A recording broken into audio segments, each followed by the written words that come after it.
சும்மா ஒரு பார்வையாளராக ஒவ்வொரு நாளும் ஒவ்வொரு கூட உட்கார்ந்துட்டு அது தேவையற்றது. திரும்ப சொல்லுகிறேன், the reason why God has filled you for two purposes. One, to benefit the church. இரண்டாவது, benefit the Gentile.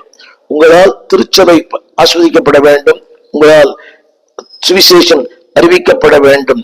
அன்பானவர்களே, தேவன் உங்களை நிரப்பின ரெண்டு காரியங்கள். ஒன்று, உங்களால் தேவ ராஜ்யம் கட்டப்பட வேண்டும், சாத்தானின் ராஜ்யம் இடிக்கப்பட வேண்டும்.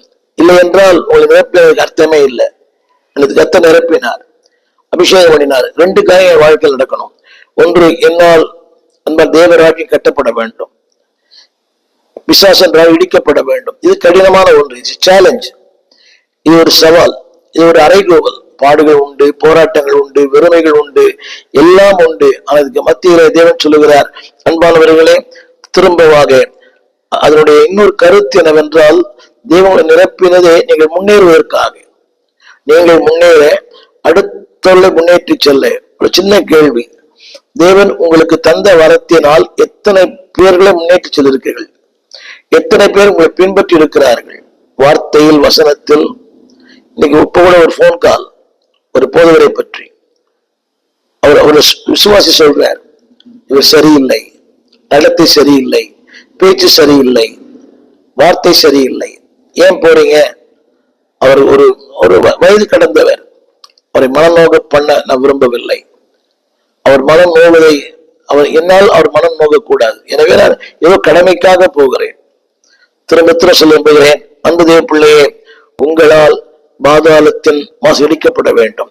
ஆங்கிலத்தில் சொன்னா, you must be triumph over the gates of hell. நரகத்தின் வாசல்களை மேற்கொள்ள தேவ ராஜ்யம் உங்களால் கட்டப்பட.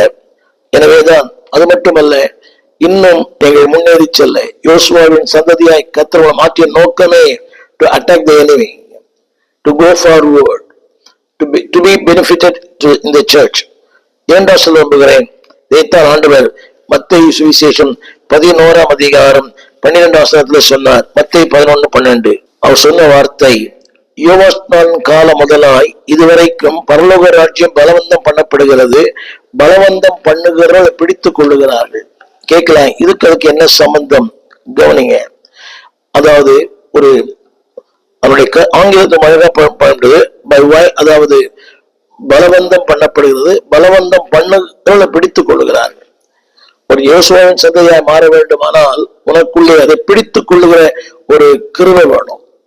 திரும்ப சொல்ல ஆங்கிலத்துல ரொம்ப அழகா போட்டுருது, அதாவது it must be take by force.